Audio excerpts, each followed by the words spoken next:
Dober večer, cenjene gledalke, spoštovani gledalci. Moje ime je Aljuš Pertinač.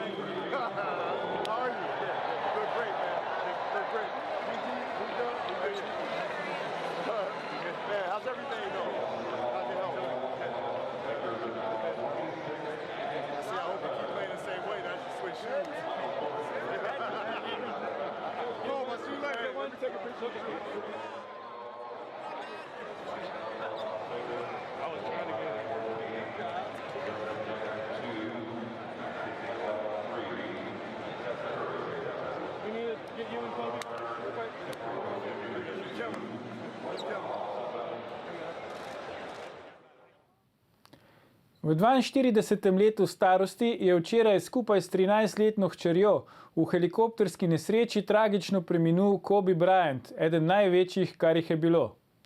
Počivaj v miru, črna mamba. Vi pa gledate 73. oddajo 3. sezone Faktor na TV3, resnice boli, komentarji še bolj in smrt sovražnemu govoru, svoboda narodu. Danes bomo za vas komentirali: pa si šla, ti materna, koalicija, naj ti bo žalostna in tako naprej. Marjan Šarec odhaja z dolgim nosom in novimi očali znamke Dolce & Gabbana. Zakaj, nam bosta povedala naša stalna komentatorja, magister Bernard Brščič in dr. Boštjan Marko Turk. Dobrodošla. Dobro večer. Dober večer. Bernard, Boštjan, če bi vam kdo včeraj rekel, da bo danes odstopil Marjan Šarec, kaj bi mu odgovorila? Zame je bilo to presenečenje, ampak moram reči, da ko sem razmišljal o tem odstopu, da ga pa razumem, da je logično, je racionalno, tako da, ampak včeraj pa gotovo bi rekel ne, glede na to, da mu je v zadnjem mesecu uspevalo cel niz takih sicer majhnih zmag nanizati, je presenečenje zame, ja.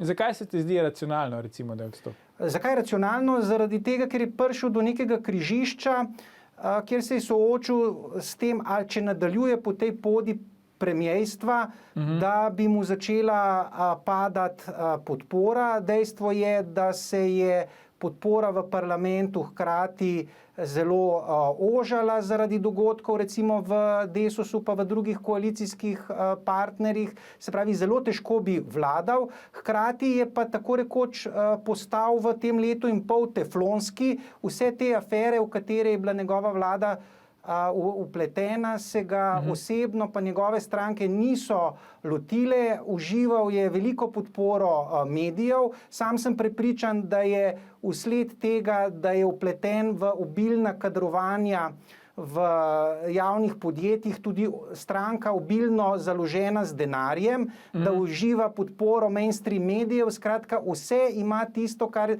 potrebuješ za dober rezultat na predčasnih volitvah. Tako da je, če bi nadaljeval, bi to agonijo lahko sicer prevlekel verjetno še kakšno leto z kopičenjem afer, tako je pa stvar resetiral in sem prepričan, da upoštevaje gabarite političnega prostora je v kar dobrih izhodiščnem položaju, tako da poleg Levice po mojem najbolj ustrezajo predčasne volitve ravno Marjanu Šarcu.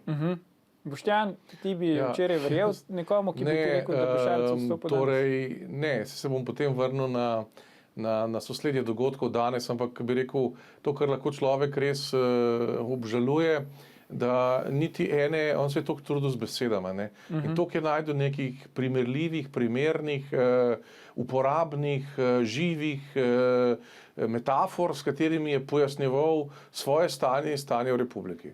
In ena od teh metafor, ki se seveda vsi on ne bo nikoli skakal v bazen brez vode. Ja. In to je razlagal, ampak danes dopoldan je naredil pa prav to.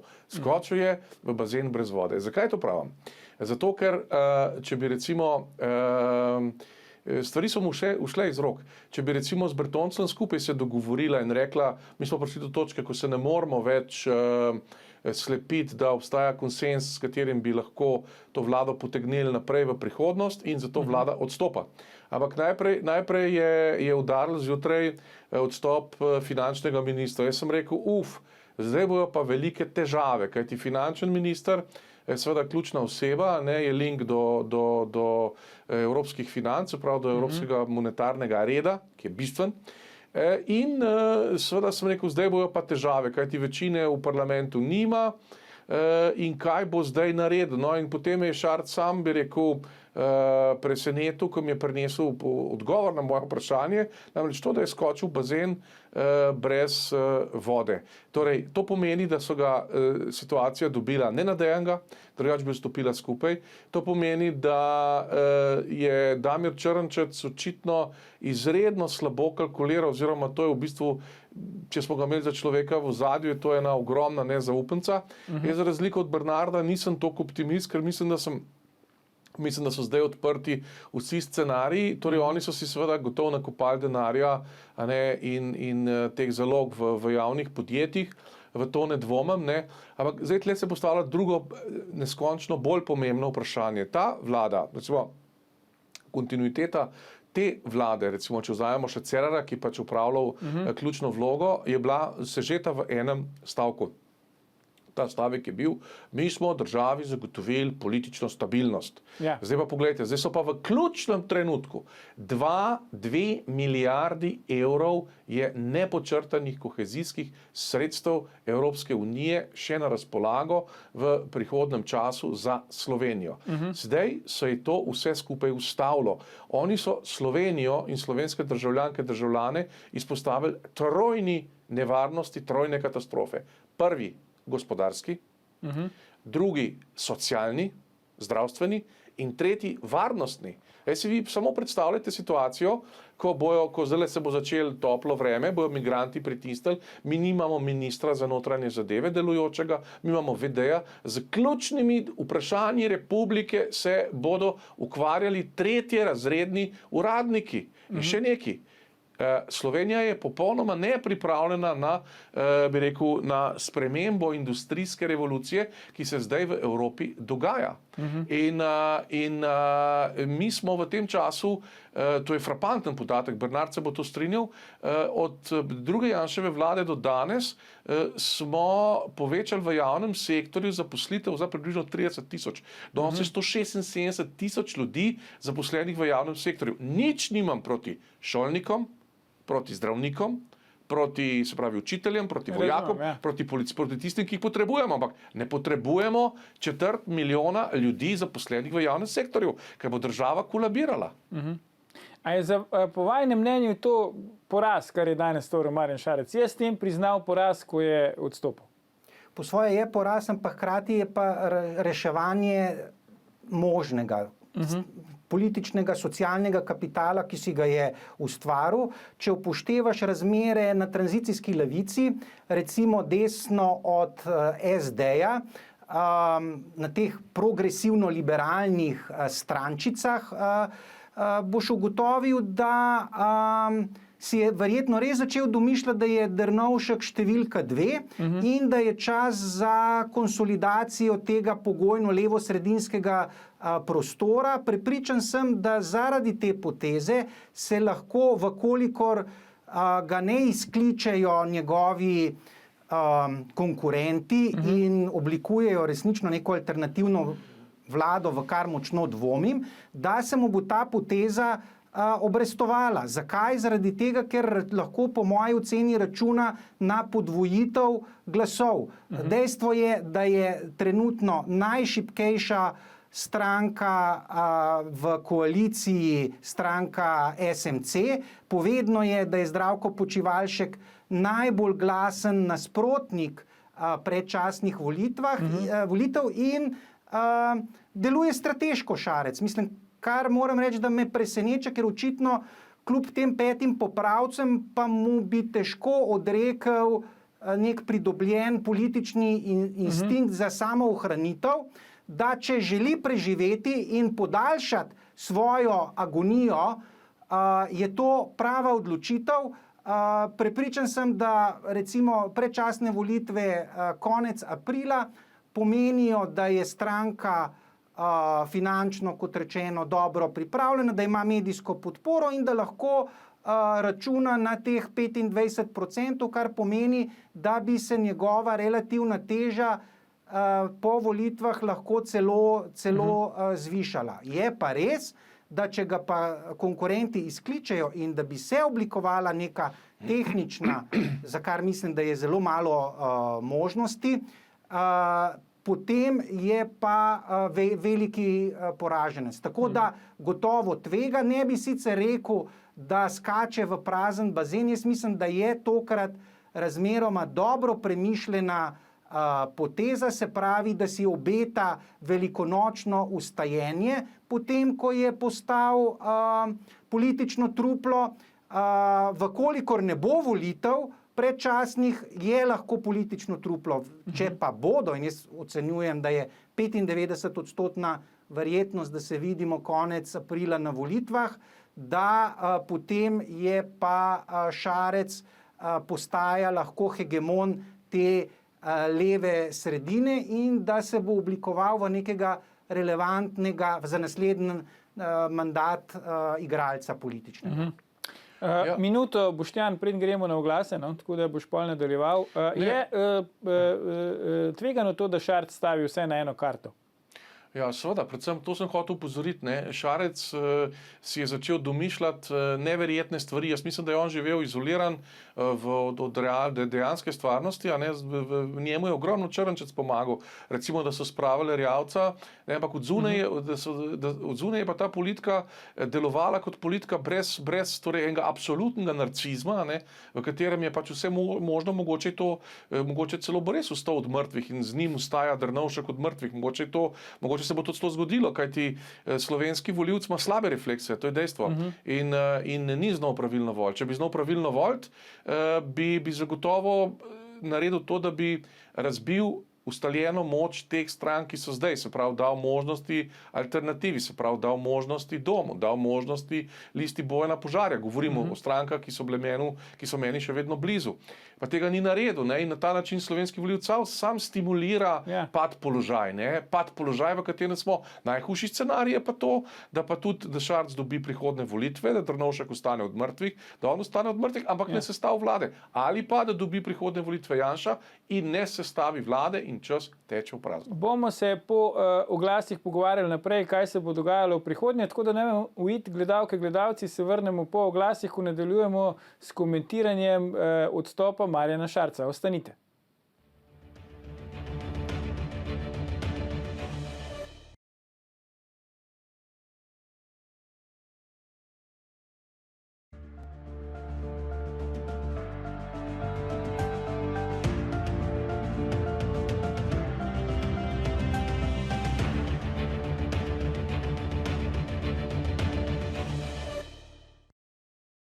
Dobrodošli nazaj. Z nami sta še vedno magister Bernard Brščič in dr. Boštjan Marko Turk. Pogovarjamo pa se o tem, zakaj oziroma zaradi koga je odstopil Marjan Šarec. Bernard, Boštjan, kaj so zdaj ti poglavitni razlogi po vajinem mnenju za odstop Marjana Šarca? Navzven se je zdelo, da človek doživlja same uspehe. Uspelo mu je imenovati Angeliko Mlinar za ministrico, uspelo mu je sprejeti proračun, uspelo mu je nenazadnje zamenjati zimzelenega Karla Erjavca na čelu Desusa z Aleksandro Pivec in na krilih vseh teh uspehov naenkrat odstop. Kako vi da to komentirate? Ja, jaz mislim, da je tle zadeva v tem, da je bil on prepričan, da če dobiva bitke, bo dobil tudi vojno, ne? Ampak odstop Bertonclja, se pravi, edini minister, ki je v tej vladi kaj delal, je bil Bertoncelj. Ampak vprosti, če se tukaj malo ustavimo, Boštjan, zakaj pa ti misliš, da je minister Bertoncelj odstopil? Zakaj si ni po Pilatovsku umil roke pa rekel, recimo, to finančno ni vzdržno? On je odstopil zato, ker je nekaj nasedal. On je že govoril, pa tudi zaradi drugih razlogov. On je govoril poslancem, pač off the record državnega zbora je govoril, pač, lejte, mi smo zdaj prišli do konca. Če pride kriza, mi nimamo nobene nobenega mehanizma več. Mi imamo DDV na 22%, a ne ga damo na 25%. Mi imamo zaposlenih toliko in toliko v javni upravi. Mi nimamo nobenega in nekakršnega manevrskega prostora več in zdaj očitno je Bertoncelj pač pri sebi pač poštenjak. To je pač en redkih poštenjakov, a ne, v slovenski politiki. Konec koncev je težko biti finančni minister, ker edini finančni minister, ki je zdržal cel mandat, je bil Andrej Bajuk, ampak od tega je zdaj 12-14 let. Nekaj časa že, ja. In drugače so vsi odstopili, zato ker globoka država terja svoj davek, terja črpanje sredstev in tu pač ne gre. Pa je tudi Šabeder odstopil, če je to res. Ne? Če je odstopil zato, ker je zdravstvo, pač če poslušate Mravljeta oziroma če vidite, pač zdravstvo obvladuje mafija. Ne? In potem vsake toliko časa žrtvujejo kakšne odlične zdravnike, ki so nedolžni, ajde Vane Antolič, ajde ortopedi, Valdoltra, dobro. Jaz govorim o zdravnikih, zato da vržejo pesek javnosti v oči in mediji potem to eksploatirajo. Baje je tudi Šabeder imel že odstopno izjavo. A se tebi zdi, Boštjan, da je ta odstop Bertonclja, da je to del tega zaporedja, recimo, ki je šel državni sekretar Kirn, pa državni sekretar Urlep, da so pač ti najtesnejši sodelavci začeli zapuščati Marjana Šarca, ostajajo v bistvu samo Damir Črnčec. A je Bertonclja lahko uvrstimo v to kategorijo po tvoje, ali ne? Ja, sigurno, mislim, to je pač... Pa metod Dragonja, pardon, sem tudi pozabil. Ja, za Dragonjo ni nič škoda, ne, ampak hočem reči, Damir Črnčec je Mefistofeles, ne. To je isto, on je bil isto, da se pravi, kar je bil Jambrek Janši, je ta bil to Šarcu, ne, ampak je svojo igro odigral slabo. To pa ustrajam. Jaz sem ga imel za bolj pametnega in za bolj zvidga. Kajti enostavno ne bi kapitana ladje porinil čez krov. To, kar je naredil. Jaz še vedno ustrajam na tem, da Bertoncelj je prišel do konca, se pravi videl, da pač v zvezi s tem dopolnilnim zavarovanjem, da ne morejo pokriti tega iz javnih sredstev, da je on za to odgovoren in je rekel ne. Potem se je pa zgleda, jaz mislim, da je to refleks strahu bil, ker drugače bi se zagotovo Bertoncelj in Šarc zmenila, a ne, dejva bova skupaj odstopila, pa počakajva 3 dni, pa bova odstopila, ne pa, da je to kaskadno. Najprej Bertoncelj, potem mi gledamo, kaj je na uro mir, potem pa bumf, potem pa še on. Jaz mislim, da je to nek refleksen akt, ki je samo razgalil to bedo te vlade. Zdaj pa, da končam tukaj. Ja, izvoli. Zato, ker to govorimo skozi v Faktorju, zato, ker Slovenija je pristala v risu, Slovenija je ujetnik negativne selekcije. Torej, jaz vsak dan pri svojem delu na ulici srečujem ljudi, konec koncev z 2 si delim studio, ki so neskončno bolj kompetentni kot katerikoli minister, ki je samo, meni so ta imena Klampfer ali Klampfter ali koga že, potem unak so jo vozili iz Koroške Slovenije, so imena, ki se pojavljajo samo v črnih kronikah, imena brez vsake biografije, brez vsakega razgleda, brez česarkoli. In to je zdaj prišlo, ni problem, ali bo Šarc vstal od mrtvih ali ne bo.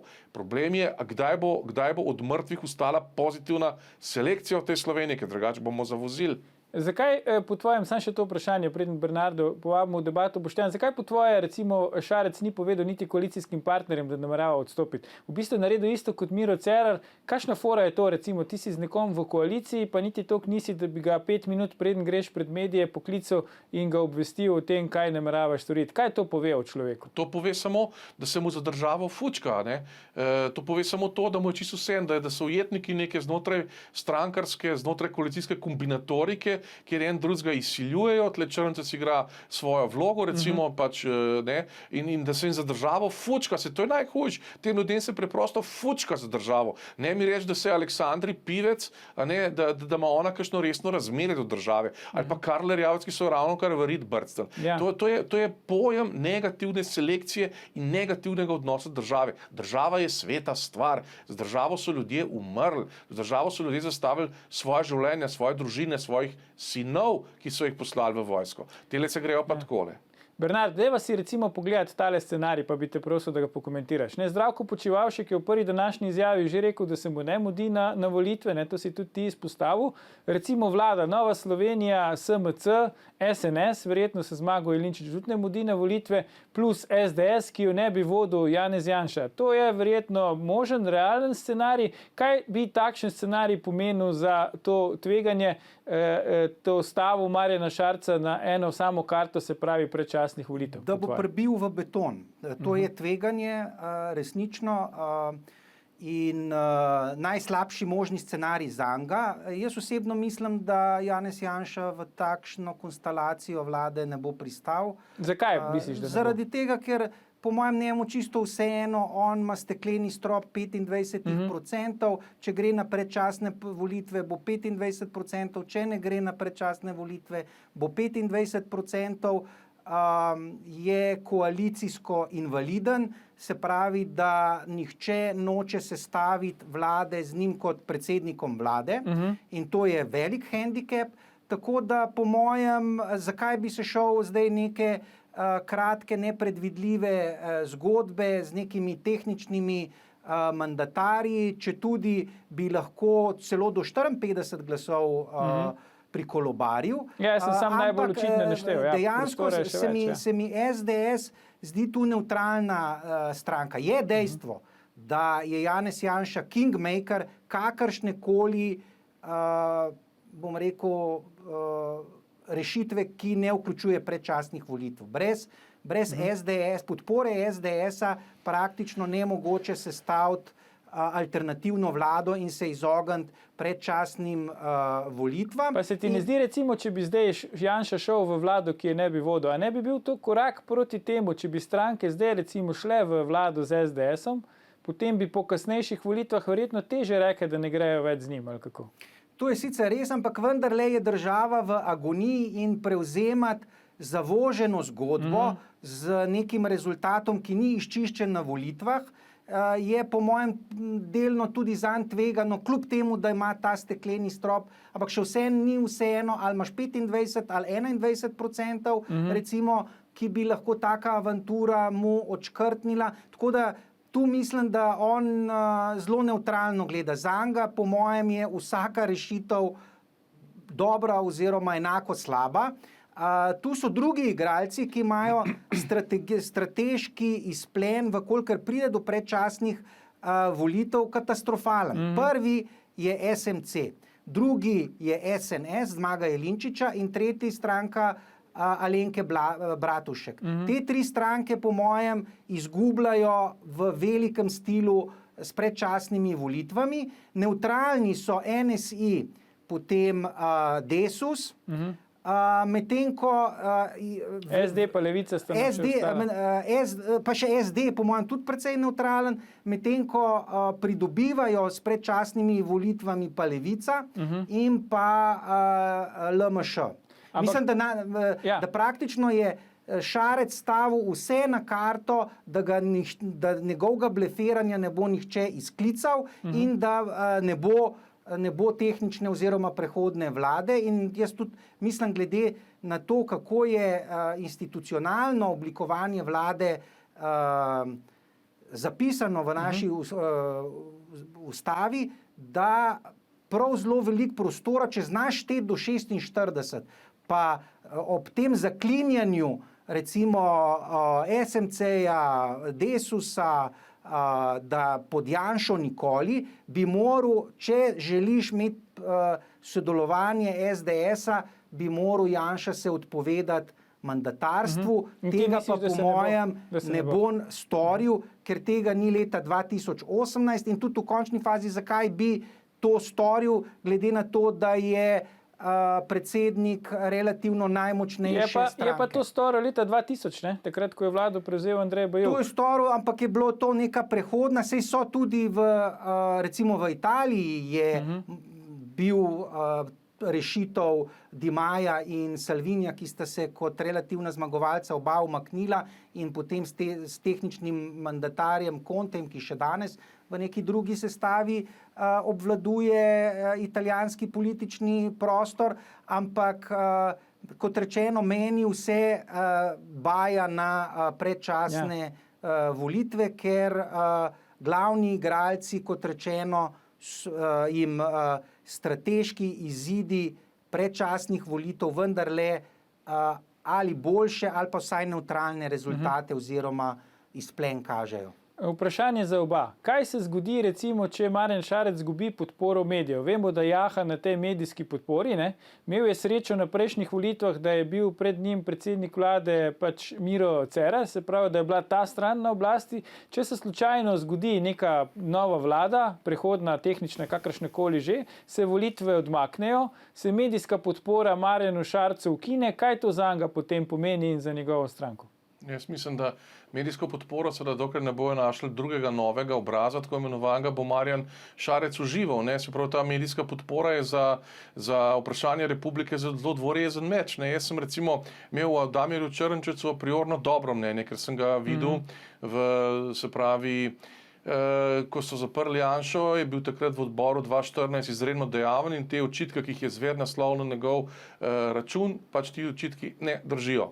On ni hotel biti predsednik SDS. Ampak to, kar zdaj dela, potem sem tega človeka gledal pri delu, ko je medije, to ogromno medijsko podporo, ki jo je imel, izkoriščal za ene zadeve, ki so po domač povedali malo trčene. Recimo ta vojna s Hrvaško, pa to odkrivanje tople vode, arbitražne afere in prisluhov 4 leta potem, ko se je to zgodilo.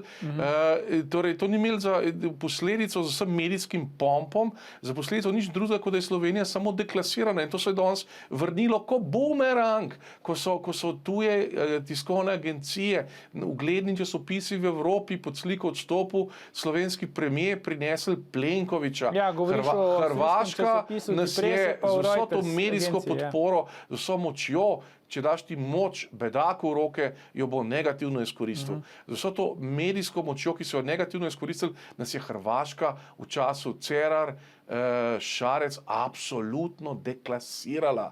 To je temeljno sporočilo našega zunanje političnega položaja. Mi smo postali deklasirani, pa nismo bili, pa jaz nimam več proti Hrvatom, ampak jaz imam Hrvate celo zelo rad, tudi pišem.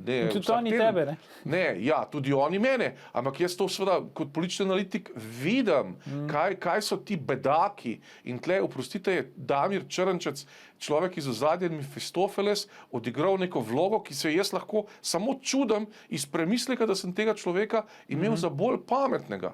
Bernard, kaj je Šarec brez medijske podpore? Jaz mislim, da mogoče niti ne Mefistofeles, ampak Rasputin, da gre za človeka, ki mu seveda javni nacionalni interes malo mar, mu je pa zelo veliko mar za osebni interes in jaz mislim, da je potrebno se žali Bog utrest politike z romantiko. Politika ni romantična, ni zasledovanje nacionalnega interesa, javnega interesa. Jaz moram reči, da sicer verjamem v politiko z romantiko, ampak žali Bog temu ni tako. Vsi politiki zasledujejo svoj lasten interes. In meni se zdi, da to, kar je storil Šarec, je konsistentno z maksimizacijo njegove individualne funkcije koristnosti, da maksimira verjetnost svojega političnega preživetja in je z te kriterialne funkcije to racionalno. Racionalno, če on želi preživeti, je moral po mojem to odstopiti in je največja verjetnost, če se mu bo ta igra z stavo na predčasne volitve ob podpori, ki jaz mislim, da je ključna in tu moram reči, da čisto dobro tega mehanizma servilnosti slovenskih mainstream medijev Šarcu ne razumem, ker take servilnosti ni bil deležna ne Bratuškova, ne Cerar, tako da Slovenija brede v to, kar bi sam poimenoval srbizacijo, medijsko srbizacijo in to verjetno Murijeve metode pomagajo, pa njegovi dosjeji pa tako naprej, ne? To jaz vse, ampak jaz sem vendarle imel Slovenijo za nekoliko bolj pluralno, da pa to tako, bom rekel, mehansko poteka in s takim, bom rekel, brutalnim urednikovanjem iz Gregorčičeve 25 na paradržavni planet, Siol, Delo in tako naprej. Jaz moram reči, da čisto dobro tudi novinarjev ne razumem, kje je njihov interes ker kdo pa je Marjan Šarec dolgoročno, bi morali vendarle te osebki začeti razmišljati, da bo tudi dan po Marjanu Šarcu, a jih ne bo sram, da se pustijo tako prostituirati, kot se. In to gotovo za neko normalne razmere v družbi, kjer imaš tako medijsko instrumentalizacijo iz kabineta predsednika vlade, to niso zdrave razmere. Ja. Predlagam, da si zdaj za finale pogledamo en del današnje izjave odstopljenega predsednika Marjana Šarca. Poglejmo. Predsednik, dajte to, predsednik, dajte ono, predsednik, dajte nekaj tretjega. In z vsemi temi prošnjami in predlogi se seveda strinjam. Vendar s to vlado tega pač ne morem doseči. Zato je najbolj pošteno, da gremo na predčasne volitve, še danes pa bom poslal mojo odstopno izjavo v Državni zbor. In to je tudi pomembno, zato da ljudje povejo na terenu, ali mi zaupajo, ali mi ne zaupajo. Zdaj ta nova očala, čeprav so Dolce Gabbana, mu absolutno ne pašejo, ne? Ampak kaj je vajino mnenje? Bojo ljudi na terenu nasedli na to? Če smem zdaj jaz besedo vzeti. Mislim, moje mnenje, da je to pač preprosto odvraten nastop. Mislim, ta stopna narcizma in samo preveličevanja, ki veje iz tega samo ogovarjanja te komične kreature, ki res verjame v svojem bistvu, da je vsaj toliko pomembna, če ne 5-krat pomembnejša od recimo Janeza Drnovška, mislim, to je pa zadnje, kar lahko prostor prenese. Mislim, sam še vprašanje... Ampak koliko ljudi po tvoje, Boštjan, razmišlja tako kot ti? Ne, ta refleks čutijo, mislim, to se pa čuti, človeško se čuti, če nekdo sebe postavlja na mesto, na katerega ne sodi. Ne, to se pa preprosto čuti. In mislim, me to neskončno odbija, se noben normalen, se pa ne pogledajo, tudi Vučić se tako ne obnaša. Ne, kje se ti ljudje učijo politike, hodijo v Srbijo, imajo skupne vlade v Beogradu, seje, pa kje se učijo politike, pa kje se učijo javnega nastopanja. Ja, Vučić verjetno nikoli ne bi rekel, da ne more nič narediti, ne? Ne, pa ne govorim o tem. Politika niso besede. Politika je dejanje obraza, kretne, mimike, pa ton. In ta ton tle je tako, kot da bi Napoleon vstal od mrtvih in začel svet učiti, kaj bo vse naredil. In to je odvratno, oprostite izrazu. To je za cenzurirati, no. Že se ne moreš tako obnašati. Pa bolj sprejemljivo je, če si pijan, če si drogiran, da vse ljudje razumeli, da imaš neko stisko, ne pa nastopati, kot da si jedro sveta ob tem, ko si nič, ob tem, ko si ti ljudje, tle se z Bernardom ne strinjam. Ja, vsak v življenju sledi svoj interes, samo če ti stopiš v javno službo, če stopiš v službo res publike, države, potem moraš slediti njenemu interesu, ne svojemu. Ja, ti praviš, kaj bi moralo biti, Bernard pa pravi, kar je. Problem je, ker potem dobimo pa Sanaderja. Volivci so zadovoljni s takim tipom politike. Zelo to je problem, da imajo spomin zlate ribice in da je po mojem Šarec ugotovil, poglejmo si Mira Cerarja, izpeljal je cel mandat, naredil popolnoma nič in je padel iz 36% na 1,7% na zadnjih evropskih volitvah. Kaj je morala zgodbe? Da je razpolovna doba politika, ki je plenty of nothing, on je variacijo na temo plenty of nothing, ki jih lahko celo serijo vsakega slabšega navedeš, ko smo zevali ob Alenki Bratušek, da pa to je pa civilizacijski mrk, pa smo dobili Cerarja, pa smo se držali za glavo.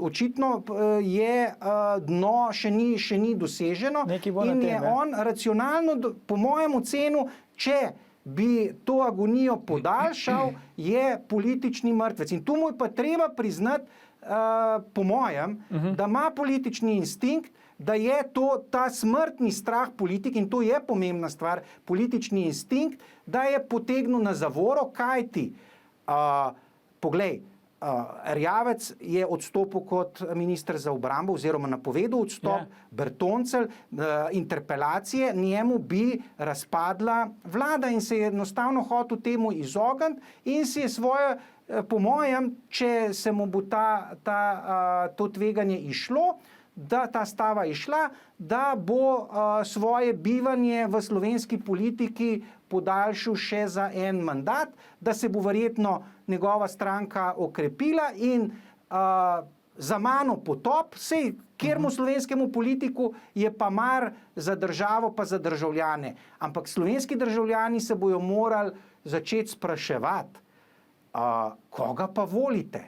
Očitno take, ki maksimirajo svojo funkcijo blaginjo in jih briga za nacionalni interes in skupno blaginjo. Tako da je zame recept samo to, krivi ste sami Slovenci, imeli ste leta 2018 volitve, izvolili ste tako vlado in konec aprila boste zelo verjetno imeli spet popravni izpit in verjemi, Aljuš, da pamet ne bo srečala prav veliko Slovencev. Jaz ti verjamem, Bernard. Jaz se verjamem obema, ampak še zadnje vprašanje imam za vaju. Je možno, da se do aprila ali pa maja, kdaj pač bojo te predčasne volitve, če bojo, pojavi še kakšen nov obraz?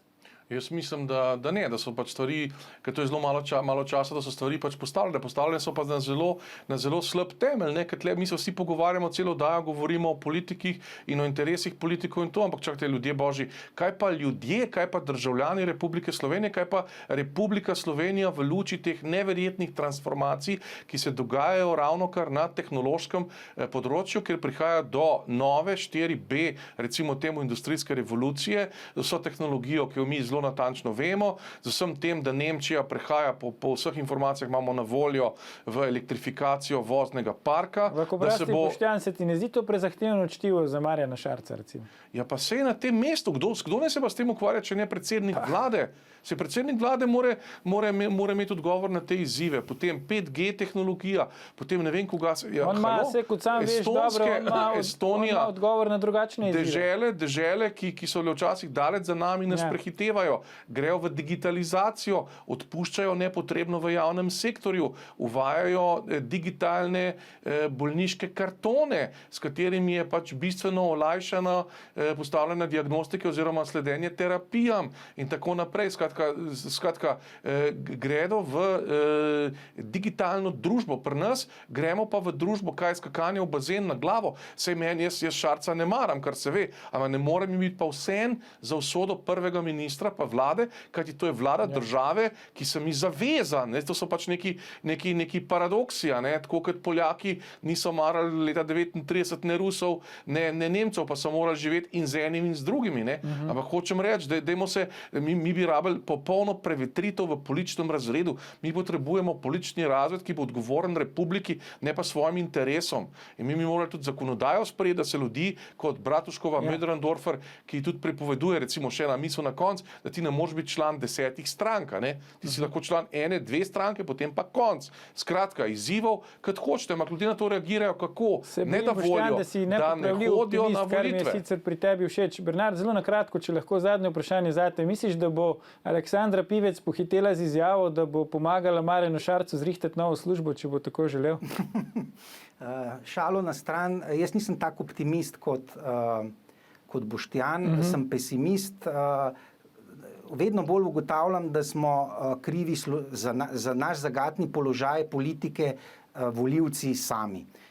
Volimo, imamo možnost biti voljen, pa v bistvu se vsi samo pritožujejo, potem, ko imajo možnost izbirati, pa kot lemingi ponavljajo vedno isto in pričakujejo drugačne rezultate. In Marjan Šarec mogoče ne obvlada tehnologije 5G, obvlada pa politično tehnologijo, kako priti na oblast kot relativni poraženec in kako ohraniti to oblast. In to pa je tudi neka kvaliteta, pa mi je žal, da moram danes nekoliko pozitivno vrednotenje Šarca skleniti. Doktor Boštjan Marko Turk, magister Bernard Bršič, najlepša hvala za vajne današnje komentarje v naši vdaji.